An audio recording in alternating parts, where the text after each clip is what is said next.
Mata upu se fululua. O polo inga e faa umatia tupua. Ai tausi sauninga tau lea tua. O tula fono ia ma faa masinonga tau te tausi usi ia whaia ile nu ole afo ina mai ia te oe. E Yehova lea tua o tama. Ina ia whai mo o tau. Ia so umatou te ola ai le fonga ele. Ia utau matua faa umatia mea umalavana au na i o lantou atua. O nu ole a whai mo o tau. Ilunga i maunga mawalulunga ma maunga iti. O ilalo i fofo i o la aula uola unga. Ia utau so whai o lantou fata Faitaulanga. Ia utau nu ti palaina fo i o lantou tupua. Masusunu i le afi o lantou tupua a saira. Ia utau wawai i lalo fo i o tupua wa tao lantou watua. Ia utau tinei a fo i o lantou ingoa ai le lava mea. Awa lava tau te whaapeo na whai i a Yehova lo outou watua. A ole mea e filifilia Yehova lo outou watua.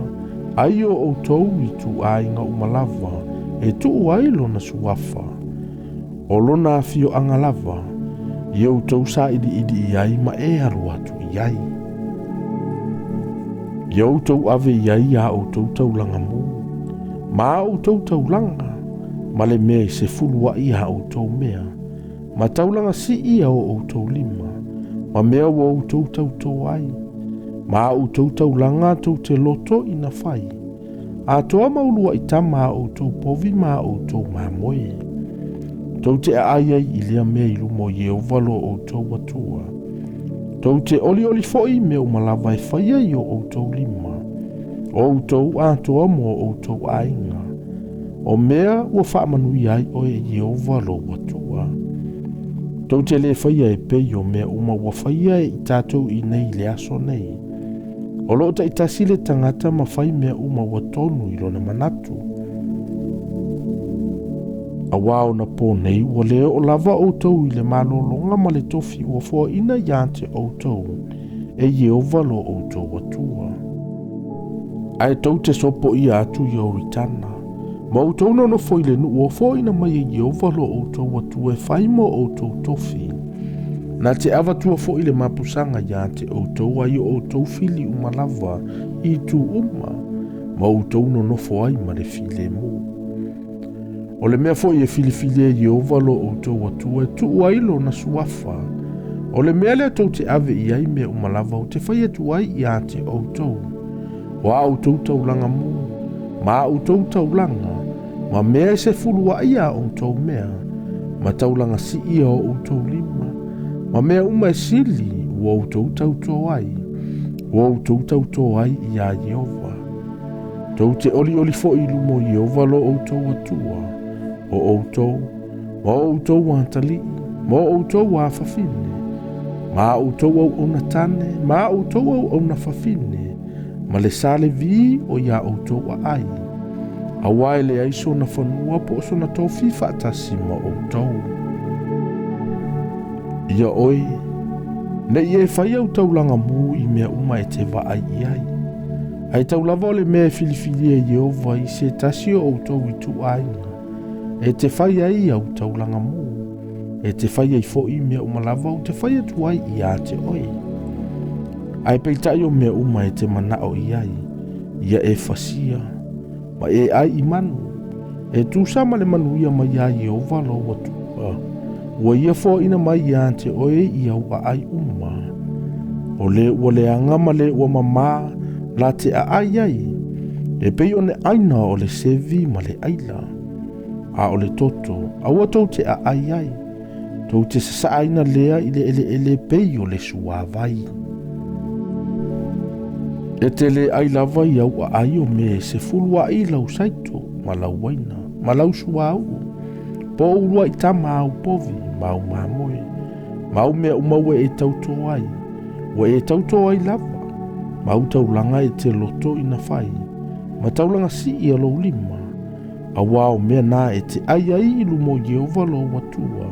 I le mea filifili e Yehova lo watua.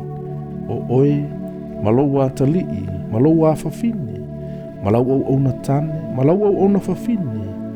ma le sa le vi o i laua ai.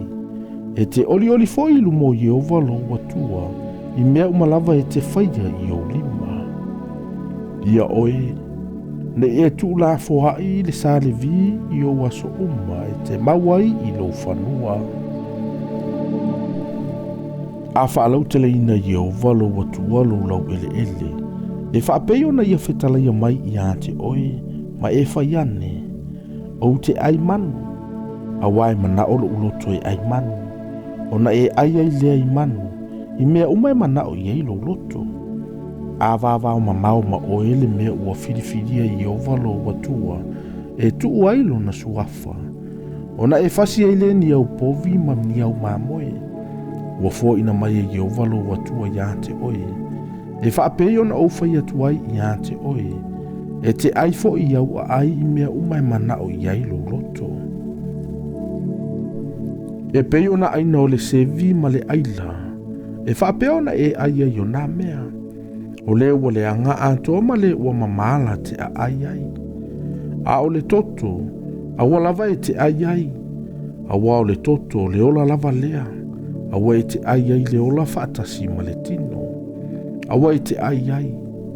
E te sasa aina lea i le peo le suavai, e te le ai ai lava. Ina ia manui ai oe mau whanau pe a mawai antu oe, pe a e whaia le mea tonu i lumo o Yehova.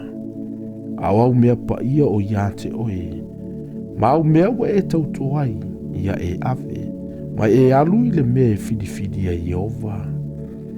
Ia e o sia u taulanga mu, o tu whaanga ma le toto, i lunga o le whata Faitauina o Yehova lo watua. O le toto foi o au taulanga i e sasa ai lunga o le whata Faitauina o Yehova lo watua, a o tu whaanga e te ai ai. Ia e ana mai, ma e whalongo mai i nei upu o mau te whai atu ai i a te oe, na i e manui ai oe mau whanau pe a mawai atu oe, e o oi le whaavavau, pe a e whaia le mea lelei ma le tonu i lumo o Yehova lo watua. A whaumatia i o luma Yehova lo watua ia nuu e te alu ia i e whai mou, ai whai mou lava, ma e no foi o lantou nuu. Ia oe, ne i maile ia oe i lo mulimuli atu ia te i latou, pe a whaumatia i lantou i o luma, a wafo i nei e sa ili atu i o lantou watua, o lo whapeane. Pe whape feo na au auna nuu nei i o lantou watua, au te whaia whapea lava e au. Awa lava ne i e whaia whapea ia Yehova lo watua. Awa mea uma inosia Yehova, o lo inosia lava ia, wa lato whaia i o lato watua.